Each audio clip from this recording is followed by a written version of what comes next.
Hey, what's up? It's Mr. Dean, and today, put quite simply, we are going to be taking a look at the classic era of Mario all in one go. Yup, all the mainline games released on the Nintendo Entertainment System will be the main subjects of this video. I would have made separate videos about these games, but I just feel like it's important to talk about them in relation to one another, so I decided why not just make one big video including everything. If you just want to hear about one specific game, then this video will be split apart into chapters which are included in the description. Anyway, let's go ahead and get right into where gaming's biggest mascot's origins came from.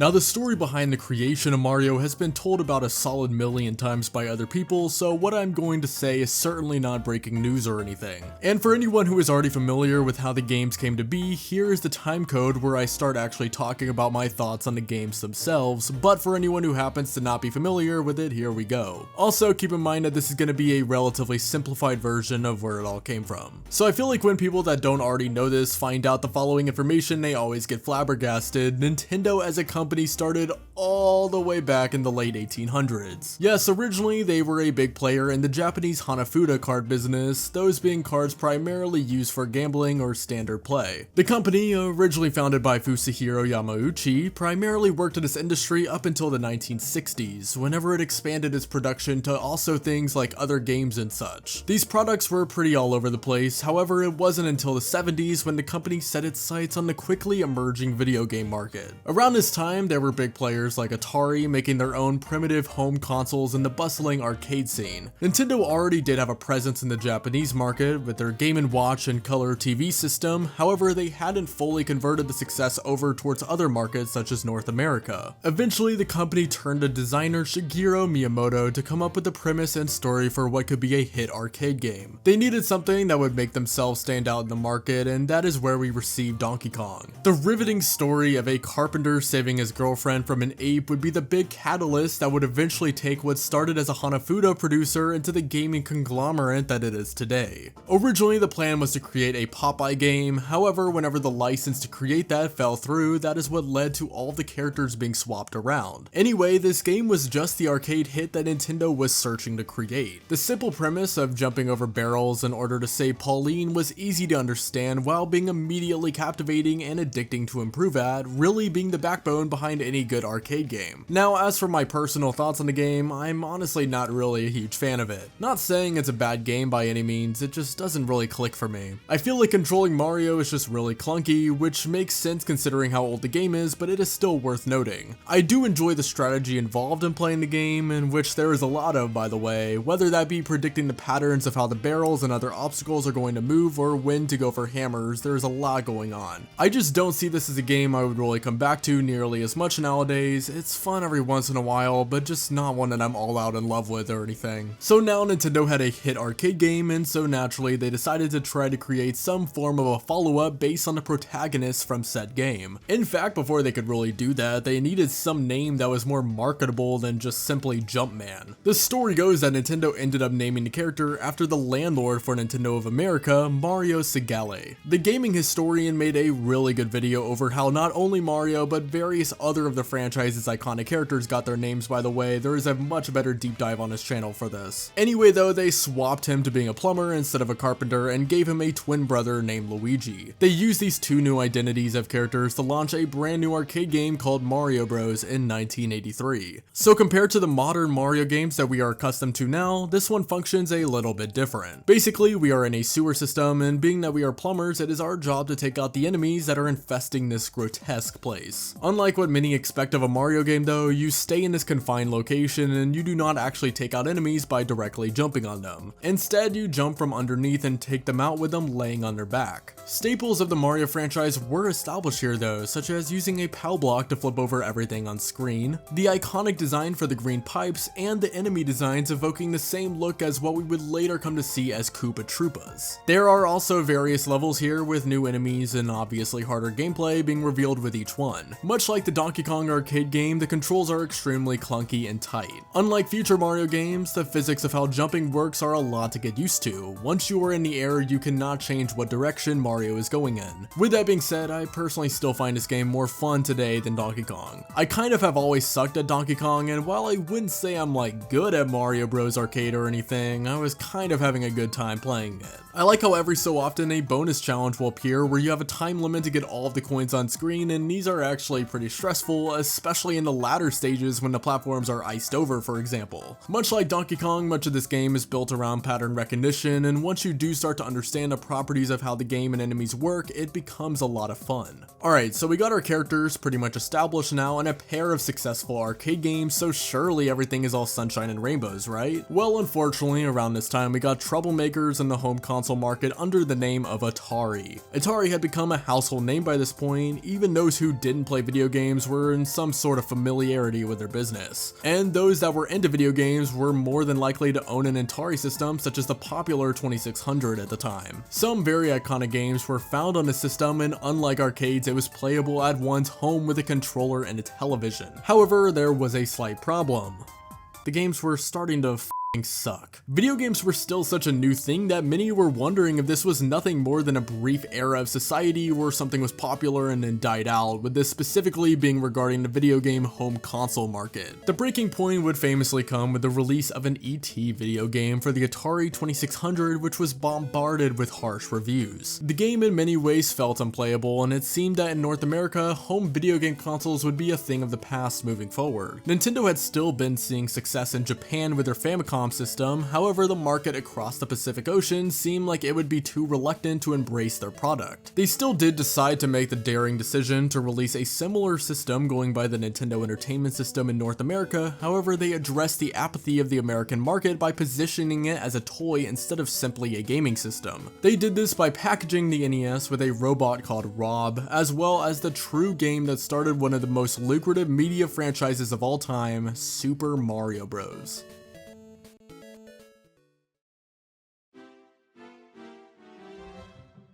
So the NES was a massive hit, revitalizing the North American consumer base and convincing them that perhaps games could be, good. So now let's take our first look back at one of these games and see how the game is to play in the big 2024. Obviously this was revolutionary at the time, but the question is how good is it even nowadays? Just to pretense this with my general opinion on the NES, many of the games that I've gone around to playing don't feel like they have really aged as well as some of the other retro Nintendo systems. Games like Metroid and The Legend of Zelda, while fun in certain aspects, feel so inferior to their future releases in so many ways that it actively makes me rather just play those games. In fact, in the case of Metroid, they would even remake the game on the Game Boy Advance with 0 missions, so I would actively advise just playing that if you want a taste of where Metroid started. The console that would directly follow the NES up, the Super Nintendo, doesn't have this same problem generally. It is pretty easy to dissect why this is the case. With the Super Nintendo's progressed hardware and further understanding of how to improve upon different genres of games, making virtually every release more high quality than their previous generation's counterparts. Not saying that the NES games were bad per se, just that in most cases I tend to lean towards the Super Nintendo as a system.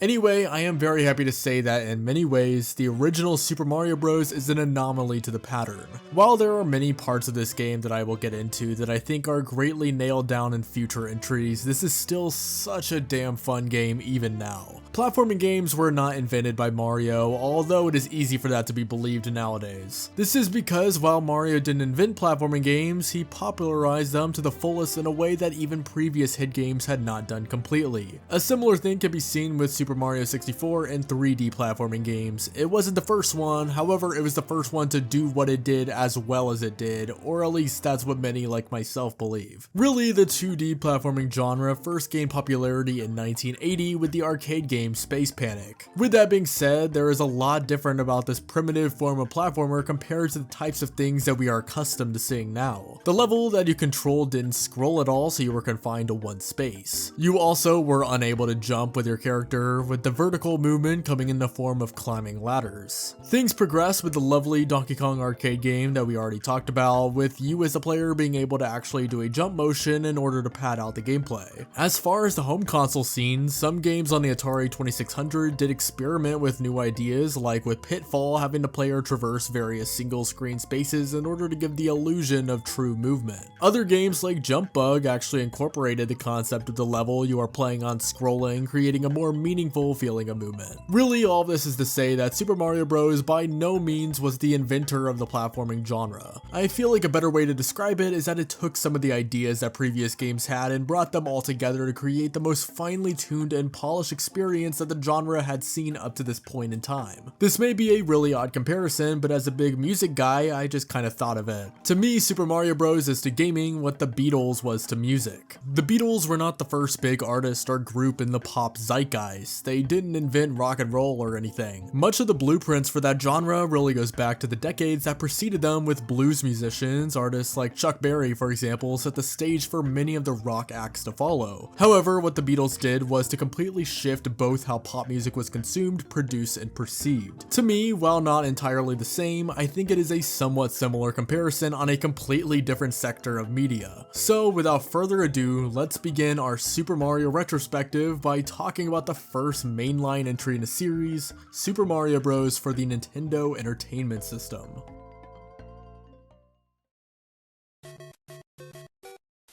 Alright, so where do I even start with this game? The layout for how this game works is pretty straightforward. We got 8 different worlds, each containing 4 levels. Calling these worlds doesn't really feel right to me, to be honest though. There isn't a whole lot of cohesion with the levels that are laid out in each one, other than a general sense of difficulty. It makes sense that as you progress through the game, it gets more and more challenging, but other than that, there aren't really level themes like there would eventually be yet. Generally, the level themes that we do have in this game are very primitive and don't result in a massive change in level design. They are more so here to add some variety to the gameplay and ensure that we aren't just simply looking at the same thing over and over. The goal of each level is simple. You start on the left and must make it through a variety of obstacles, enemies, gaps, and whatever else in order to reach the flagpole. Reaching the flag clears the level and sends you off to the next one, with how high up you make it on the flagpole giving you a varying amount of points. See, the original Mario games still take a lot of philosophy from arcade design, having a score system in a game where the score isn't really relevant to the actual gameplay. You could play the entire game completely not caring about your score. Honestly, that's always how I played it personally. However, if you want a new incentive on a revisit to the game to shoot for a better score throughout the game, then that certainly is an option, and a good one at that. It's a very subliminal mechanic that I do think adds a lot for those who want more to pay attention to while playing through the levels. This gameplay loop is how 75% of the levels in the game work. However, every 4th level of a world is a castle level where once you reach the end, you fight the big antagonist of both this game and the Mario series as a whole, Bowser. These fights are very simple, with the word fight being used very loosely, as all you do is get past him and hit an axe that launches him into the lava beneath him. As silly of a fight concept as this is, logically it really makes absolutely no f***ing sense. Why Bowser would stand on the one platform in his castle that acts as a booby trap with a key to unleashing said trap right behind him truly is absurd. With that being said, if there is one thing that will ruin the enjoyment of any Mario game, it is overthinking the logic of how things work, so there really is no reason to harp on this. During these fights, typically the way you get past Bowser is by either jumping over him or running underneath him whenever he jumps. Within later worlds, you also having to dodge hammers. Now let's talk a little bit about what we find in the actual level design of this game, because for a first go around of a mainline Mario game, there is a lot of important things here that remain as iconic mainstays in the franchise. It would be incredibly generic to say that the first level of this game is the most iconic level in video game history, because everybody says that. But it's true, this really is the most iconic level in video game history. Let's just use the first level of this game as an illustration for understanding what makes the design of the levels in this game, and by many accounts future games in the Mario series, work so well. The game immediately kicks you off to the left hand side of the screen, with right being the only direction that you are able to go. Immediately after running to the right, you see a variety of bricks and question blocks, naturally leading the player to wanting to jump underneath them to see what happens. While most of the question blocks gives you coins which raise your score, one of them gives you a mushroom which causes Mario to grow bigger, giving him 1 extra hit point against enemies. And well, the good thing is that a Goomba spawns right here, so the player really has 3 different options on how to interact with this. They can either just simply jump over it and ignore it, jump onto it and see what happens, or run into it and die or lose their mushroom. I think it really is genius how they show off the Goomba right next to where the first mushroom is made available. It makes it clear both how the enemies in this game function and what ways we can go about encountering them. To be honest, I feel like a lot of what makes good game design in general is present not only in these first few seconds, but in the entire level. All of the main mechanics of the game are naturally made easily available to learn in a way that isn't just the game yelling at you to do them. There is lots of open space, so the player is able to safely discover that holding the B button allows them to run to gain more speed and distance on jumps. If they maintain their mushroom, they could eventually get a fire flower power up that lets them shoot fireballs at enemies. Really, there is a lot to such a simple level that has been talked about to death over the last 40 or so years, but it really is game design mastery. Even if you don't naturally discover everything that I just said while playing the first level in the game, reading the manual, which many did back then, would have explained what you needed to do anyway. It is kind of funny how easy it is to take for granted that back in the day, games just kind of threw you in the action assuming that you already took the time to read up on it. In fact, the manual even details all of the very iconic enemies that would make their mainline Mario debut with this entry, including none other than the Goomba. These little sentient mushrooms will waddle around the levels, and although small, you do have to be careful of them. Thankfully, as the manual so graciously notes, one stomp and they die. Holy shit. Nintendo way to really set it in that we are actively murdering these creatures in these games. The Koopa Troopa. Apparently a soldier of the Turtle Empire, his purpose is bound upon finding and absolutely viciously destroying Mario because reasons. Also, I really like how under the red paratroopa, the manual literally says that it's just taking it easy and minding its own business, and then it tells us to just stomp on it unprompted. It is just vibing. Why are we having to kill everything in the game, Nintendo? Can't the goal of the game just be to save Peach? Like, why do we have to go on a massive murder spree? Holy shit.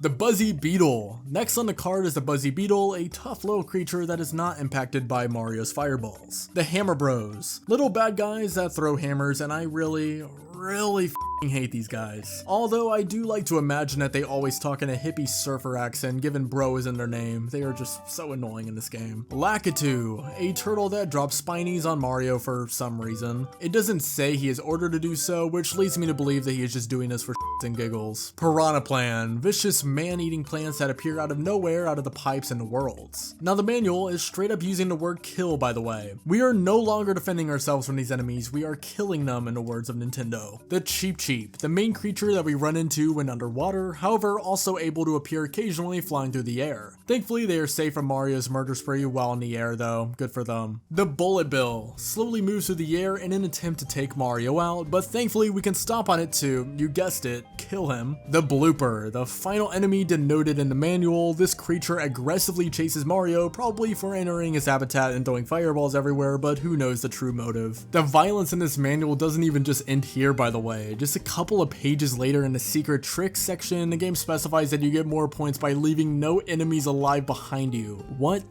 the f? Alright, so before we do move onward with the series, I'm going to briefly go over the levels that stand out the most to me for either good or bad reasons. Level 1-2. This is the first instance of an underground level, with it being an often occurrence that the second level of a Mario game takes place in this style. Aside from the cool level theme, this is also the first case of a secret exit in a Mario level. Here it allows you to instantly go to either World 2, 3, or 4. This feature is actually a very nice way to allow players to go back to where they left off quickly if they want to whenever they game over. Level 1-4, our first of the 8 different castle levels in this game. I really like the premise of avoiding shifting fire pillars and the ominous black backdrop that accompanies the stage. Level 2-2, and the incredibly loved and adored saga of underwater Mario levels makes its triumphant debut right here. Just kidding, people hate these. This mainly boils down to the pacing of these water levels being so sluggish compared to the rest of the game, making them kind of boring and a slog to go through. Level 4-4. This is the beginning of a thread of levels that is even worse than the underwater levels, that being a pick a path ones. Basically, you are in an infinite loop that you can only cross by picking the correct pathway. These kind of levels are just so stupid and not fun whatsoever. Level 7-4, another choose the correct path level, but even more annoying than before. All of World 8. Finally, I want to give a special shout out to all 4 levels of World 8, they close out the game in a pretty satisfyingly difficult way. Level 8-4 is a little bullshitty, but being that it is the final level, I'm not as upset about it. All in all, the first Super Mario Bros. Game feels like one of those games that truly is timeless. It has kind of transcended that NES era style platforming game to still feel good enough to not be frustrating. Is it perfect? No, but for kicking off the Mario series and revolutionizing gaming as a whole, I would say it has held up just fine. If you have never played this game, I would still highly recommend trying it out. It really is a challenging and fun experience.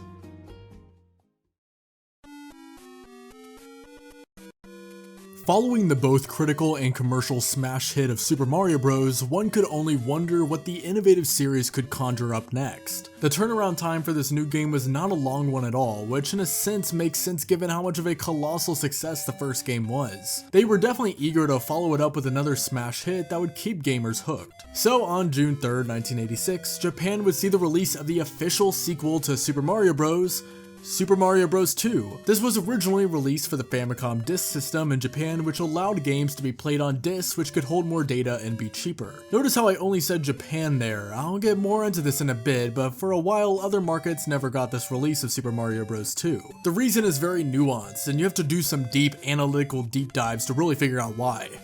Just kidding, it's just because the game sucked. Yeah, so Howard Phillips, who originally had been working as a boat painter in his early 20s, was a manager at Nintendo of America who was one of the main playtesters to determine what games would work best with the North American market. One of the games that came to him from Nintendo to playtest was the subject of this segment, at the time being known as Super Mario Bros. 2. However, he immediately noticed when playing how difficult the game was, and I mean difficult to a punishing extent. And once again, this was only called Super Mario Bros. The Lost Levels now in North America after it was given that nickname in Super Mario All-Stars on the Super Nintendo. For the longest time, this was just the sequel to the original Super Mario Bros. In Japan. So booting the game up, a few things are very clear. One is that this looks the exact damn same as the original game. Graphically, virtually nothing is really different here. Hell, I mean really, there is very few things to note about what new concepts are at play. Well, the first new thing is present in the first few seconds of the game, that being the poison mushroom. This is a darkly colored mushroom that when touched hurts Mario instead of helping him, which immediately sets the tone for what playing this game is like. This game is here to troll you. And this isn't the only instance of this. One of the other new gameplay concepts in this game is that some of the levels incorporate heavy wind, which makes controlling Mario more difficult. Or perhaps the dumbest of the new concepts, which is the trampolines which shoot Mario way off screen and make it so you can't tell where he is going or when he's going to come back down. I suppose that if you play this game enough, you could probably figure out how to gauge this, but whenever I find a level design so much more infuriating than the original game like this, and there isn't really any kind of new significant changes here to push the series forward, then why would I play this game? Anyway though, these trampolines are even combined with the wind mechanic to make some of the most miserable platforming I've ever experienced. The endless maze levels are back with a vengeance as well, this time being even more of them than in the original game. However, these are much more trollish in this game. For instance is level 3-4, where the correct path involves you jumping down from the top path and using these ghost blocks in order to make it up to the correct path. Honestly, that is just another thing I noticed about the Lost Levels. This game is really horny for using ghost blocks. There are so many instances where ghost blocks are implemented into the platforming for no reason in very non-creative ways. This comparison has been made to death on the internet, but this game really does feel like a compilation of really poorly made Mario Maker levels. That opinion is not a new one, however it is very accurate, so I wanted to bring it up. So what else is new in this game? Hammer Bros running towards you. Yeah, they made Hammer Bros from the original game run towards the player because why not? Now there are red piranha plants that attack even faster. This doesn't really have any positive, meaningful impact on the gameplay though. Also, the warp zones from the original game are back, but now some of them send you backward in the game because of course they do. It doesn't surprise me at all at this point that this would be a feature in this game. And lastly, they made it so in single player you could play as Luigi as well as Mario, which he speedy has a higher jump at the cost of being more slippery. And perhaps the most horrific part of this game was what it required of the player in order to 100% it. If you want to complete this game to its fullest, it expects you to beat the 8 worlds 8 total times, which then unlocks the 4 new special worlds. Now, I played all of these games in order to get my thoughts on them for the script and everything, and all of the games other than this one, I would say I played a pretty good amount of. However, there is no way I am ever playing these 8 worlds that many times in my right mind. I had a miserable experience playing even one round of them. I simply don't have the time to do that. The one new thing about this game that I will somewhat give a positive reaction to is that when you lose all of your lives, the game has you restart from the beginning of whatever world you died in instead of the entire game. You do lose all your score if you start from the world you died in, so if you are trying to finish the game with the highest total possible score, then that is something to keep in mind. With that being said though, the original game's warp zone system made that not really that big of a deal, so I don't see this as that big of a positive change, to be honest. But to me, more than anything, the most frustrating part about this game isn't the level design, it is just how soulless feeling it is. And by the way, this is the only game in this video I am not going to run through specific levels. Like literally, this game does not even deserve that service, and besides, there would not be very much positivity radiating from that segment anyway. There is just no reason for me to go back and play this game. It looks and plays so similarly to the original game, however with significantly worse level design. So the entire time I am playing this game, I am just wondering why I am not playing the original Super Mario Bros. Instead. I know the developers were intending this game to be more of a product for people who mastered the original game and want more challenge, and to people who fit into that category, more power to you. If you enjoy playing the lost levels because you were just that good at platformers, or I guess Super Mario Bros. Specifically, then that's perfectly fine. I just genuinely find this to be a truly horrific gaming experience, one where it constantly just feels like the game finds it funny how much you are not enjoying it. Honestly, this truly is one of those games that I genuinely don't recommend for people to play at all. It really does make a lot of sense why they didn't release this for the NES in North America, because it really would have given the series a bad look following the innovative debut entry. I definitely don't think essentially copying and pasting the first game and only making frustrating changes would have been a great decision for the North American market, and in retrospect, I am very happy Nintendo did not decide to do that. What is incredibly interesting is what Nintendo did instead in North America though, because they still wanted to put out a sequel to the smash hit of the original. The next game that would end up following is one of the most fascinating entries in the entire Mario canon.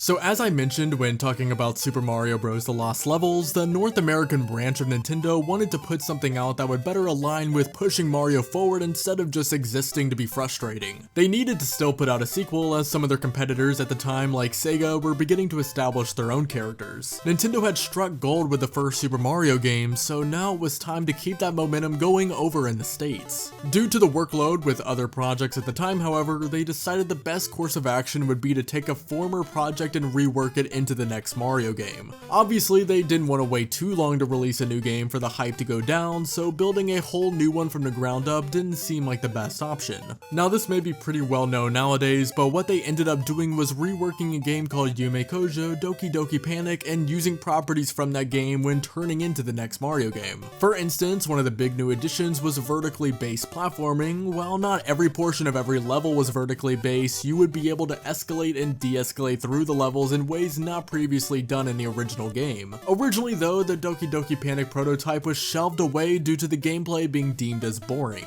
Soon enough though, the Fuji Television Company approached Nintendo to make a game for their summer festival, the Dream Factory, which would take place in 1987 in Japan. They used the prototype that had already been worked on and applied many Mario-esque elements like stars and warp zones into the mix. It wasn't a Mario game yet and you didn't control Mario, however they took a good deal of creative influence from the Mario IP when designing this game for the festival, and when they did, it got an official Japanese release as Yume Kojo Doki Doki Panic. Some of the gameplay from Doki Doki Panic does mirror certain aspects of what we silly Americans know as Super Mario Bros. 2. For instance, the game features 4 playable characters, each with their own unique attributes such as varying jump heights and movement speeds. The main gameplay loop involved picking up vegetables and using them as a weapon against the enemies that roamed around each level. Levels also featured verticality as I mentioned earlier. These are among other things that would be present in the Marioification of Doki Doki Panic. Nintendo decided that because they would have the legal right to swap the characters with Mario characters, it may be a good idea to use this as their brand new North American Mario release. It may be a risky decision with just how different the gameplay feels in the original game, however it certainly in retrospect feels like the right decision given how unique it feels. So anyway, as for the game itself, this is one of the most divisive entries in the Mario series due to the vastly different gameplay. Now I hate to say this because I really have tried time and time again, but I just don't love this game. I see so many people talk about how much they love this game and I wholeheartedly understand why they do and I envy them.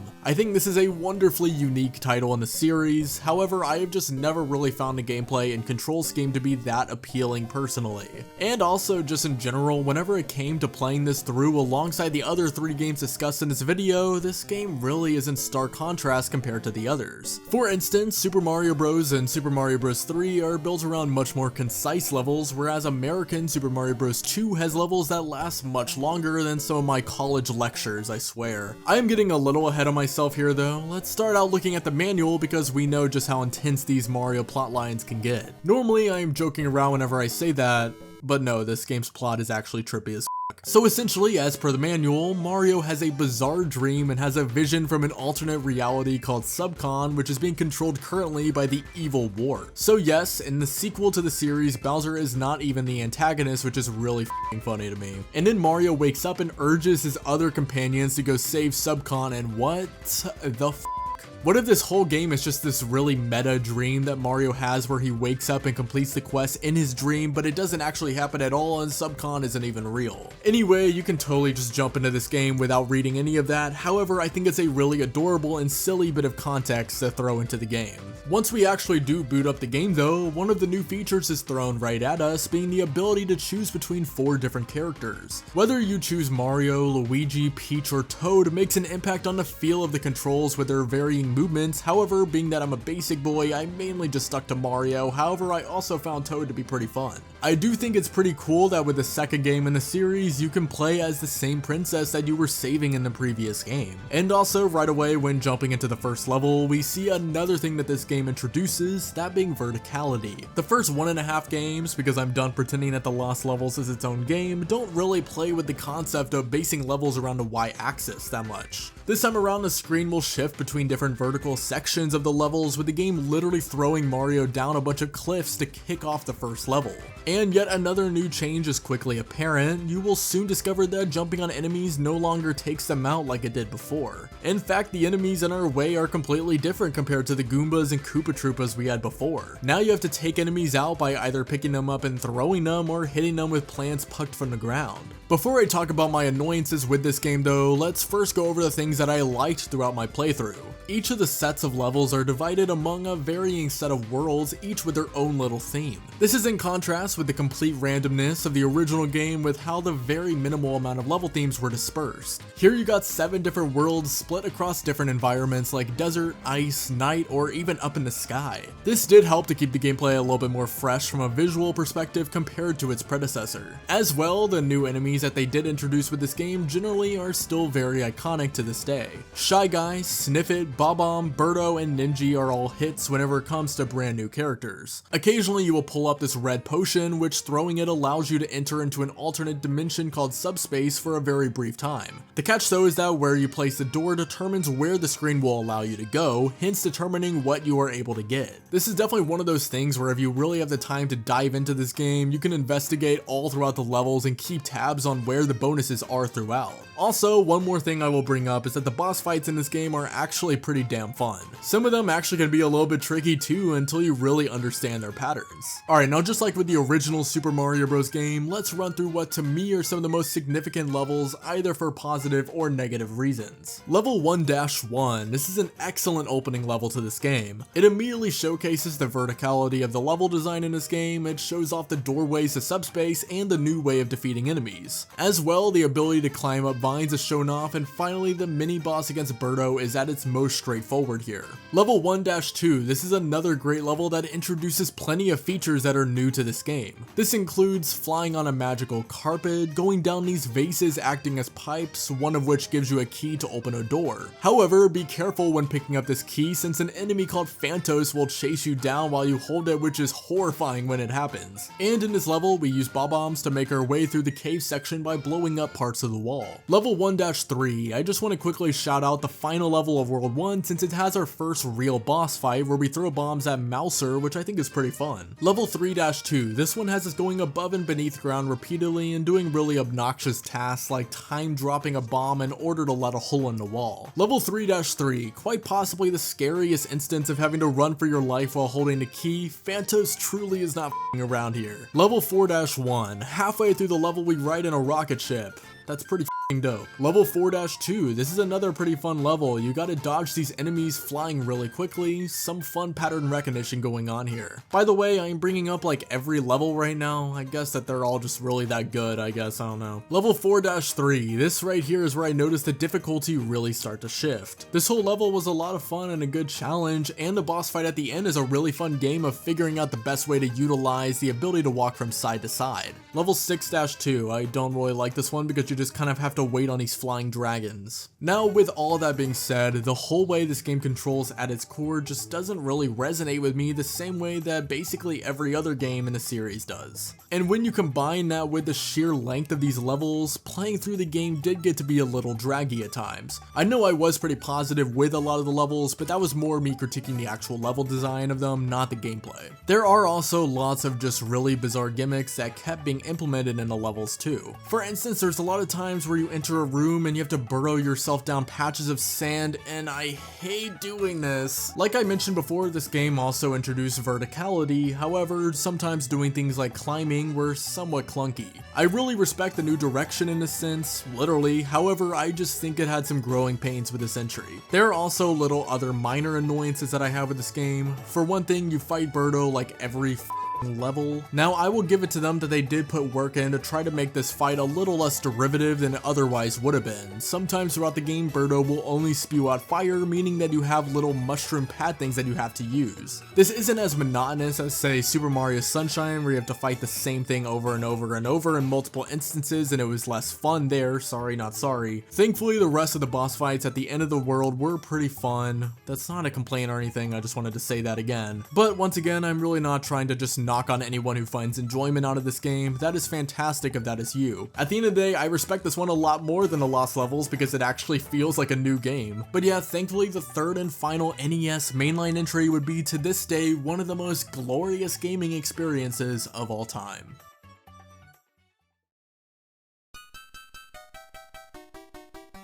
And now it's time to get into the big commercial and critical success that was Super Mario Bros. 3. This is a game that I first played as a kid in the Super Mario All-Stars collection, specifically the Wii version, because of course it just had to be the Wii version. Anyway, yeah, that version of the game is slightly different with its upgraded visuals and whatnot. However, at its core, it is Super Mario Bros. 3, so I definitely do have some nostalgia here. Now, I never realized this, but supposedly this was originally planned to be designed with a top-down view, which I'm imagining would resemble something similar to Super Mario RPG. And it is easy to see this with the eventual final product, but it is clear that they wanted to take a pretty significant leap forward with the series when developing this. At least when you look at Super Mario Bros. The Lost Levels, they wanted there to be a bit more, you know, things to be excited about with this new entry. Instead of the only thing they add to the new game being more frustrating levels, they wanted to actually progress the series, which is actually commendable. The actual team that worked on Super Mario Bros. 3 was pretty tight, with Miyamoto going out of his way to try to mentor everybody in order to progress each of their strengths. The effort to make the game stand out compared to the first two titles is immediately noticeable with something as simple as the art style, because it is so much more lively. Whether it be the overhauled character models or the abundance of personification found with the level elements, there is a substantial amount of charm found here. The game also took on a stage play theming during development, this being seen with the curtains opening when starting the game or running past the stage when completing a level. This, despite being such a small element of the game, is such such a massive standout trait of this title. Literally to this day, when I think of Super Mario Bros. 3, it is subliminally burned into my mind as the Broadway musical Mario game, even though the game isn't at all about a Broadway musical. Alright, so getting into the game itself, the game also controls significantly differently than the predecessing games that came out before in the best ways imaginable. For instance, when dashing, you eventually extend your arms out and gain the ability to do an enhanced leap up into the air. And if you have the raccoon suit or super leaf equipped, which are two of the brand new power-ups found in this game, you are able to glide through the air. Levels also include slants in the ground now where you can slide down, taking out enemies along the way. There was an assortment of new items that you could use, a whole world map, new enemies and boss fights, the works. In many ways also, Super Mario Bros. 3 signaled that Super Mario Bros. Was not just a one-time hit for Nintendo. An example of this would be seen with the game's feature in the movie The Wizard in 1989. The game had already released in Japan up to that point in '88, and 2 years later it would become a massive hit across the seas as well. Now, although I had already played this game before making this video, it had been a really long time, so I didn't fully know what my thoughts were going to be beforehand. Immediately, in comparison to the American version of Super Mario Bros. 2, levels are much shorter and more concise once again, and much more focused on tight platforming rather than puzzle solving. And unlike the Mario games that came before, there are significantly more levels. Much like Super Mario Bros. 2, each world has its own theme in order to remove the monotony. However, there are also a rather large assortment of levels within each world that shockingly don't ever really get stale. Every level, one after another, introduces brand new concepts and ideas to keep the game feeling fresh. For instance, World 2 is the desert theme, however, each of the levels manages to stand out within that generalized theme. Thanks to this game introducing a world map to the series, it also allows you to go through your own path of completing everything. Of course, largely it's still linear, however, you have more options with what order you do things as you go throughout the game. You also can get items in the overworld via item houses where you have a hotbar that you can store the items in.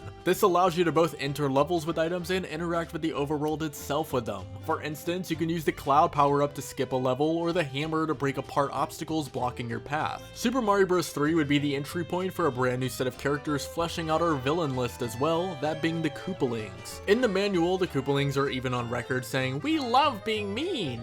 Shut the f up, you dorks, holy shit. Anyway, each of them are slightly different and guard a different world, helping to flesh out the boss battle gameplay a bit. Also, in each world, you fight Boom Boom at the mini castle, which is fine. I've never really been a big fan of Boom Boom, but whatever. As for the manual, I think that this manual does an excellent job at both explaining the game and being vibrant. Seeing the new items and whatnot illustrated the way that they are was actually pretty fun to read through. We even got a ton of little quotes from the Koopalings, and if you didn't want to kick their faces into the ground before reading this, I guarantee you will after. It also really cannot be overstated how important bringing a world map to the Mario series was. Aside from it simply making the game feel less linear, now levels even occasionally had secret exits in them which would impact the sequencing of level play. You could take a time out to collect items or simply just appreciate the enhanced world building that's brought to the experience. I also love how there will be enemies like Hammer Bros on the world map, which running into causes you to quickly fight them with a potential reward of an item. These can affect the order you play levels in, and I personally have always found them to be pretty fun to go up against. And then as for the actual level design itself, there was a lot brought to the table with this game. Little things like musical blocks that you could jump on to get extra air, P-switch blocks which swapped coins and bricks. There were lots of new types of platforms, and it really goes without saying just how much more vibrant this game is than the previous entries. The end of each level was on a flagpole like the first game, with it now offering an item roulette that matching items together could grant you extra lives. The brand new items introduced in this game are also banger after banger. The Fire Flower is back for the ride, as well as the Frog Suit, which lets us swim faster. Holy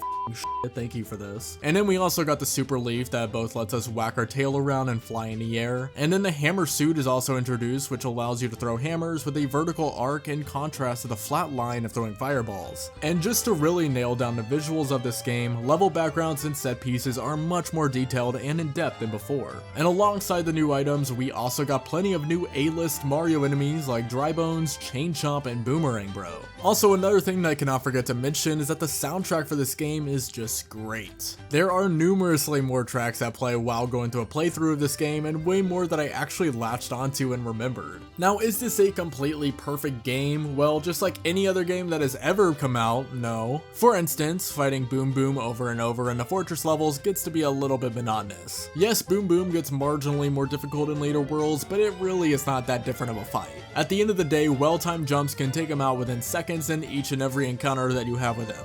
The airship levels also have one significant flaw, that being that you have this really weird unskippable interaction where Toad tells you how badly you need to save the king and restore him to his non-animal self. This just really kills the pace in my opinion, as every other level just throws you right into the action, and yet these levels you have to go through this whole interaction. Does this ruin the levels? No, but I still find it annoying. Finally, the difficulty spike in this game in the last few worlds is very sudden and dramatic. The first 5 or so kingdoms are relatively easy and lax, especially compared to the 3 previous games. However, all of a sudden when you get to world 7 and 8, it becomes a bit insane. I am not bringing all these things up to discredit this game. I still think that this is by a landslide the best NES Mario game and still one of the best games in the entire Mario series. So, as for specific levels that I like, Level 1-1, the first level in this game, is a nice little introduction to both the colorful visuals and the Super Leaf ability. I really like how there are little secrets for you to find here too, such as taking to the skies around these clouds and getting a 1-up. This rewards the player for being adventurous and testing out the brand new ability. Level 2-1, entering the desert, this level has these blocks that randomly jump up into the air and actually come back in some of the future entries.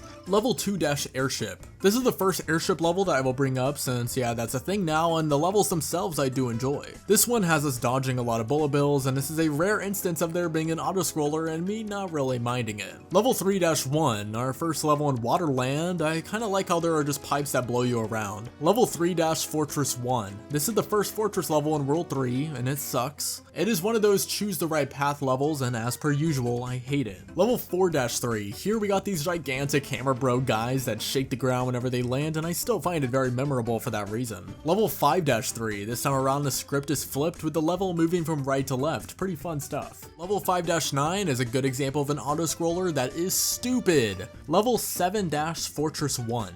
Easily a contender for being maybe the worst level in Mario's history. This is hilariously cryptic and literally has you flying to a random ass pipe at the top of the main room. Level 7-6 is just so stupid. World 8. And finally, the entire Dark Kingdom is pretty infamously brutal, so a special shout out goes to each and every lovely level here. But yeah, Super Mario Bros. 3, despite the few issues that I do have with the game, I overall love it. It is so much fun and one of the rare NES games that even this many years later, I still would consider a must-play. So all of that is the early years of Super Mario Bros. On the Nintendo Entertainment System.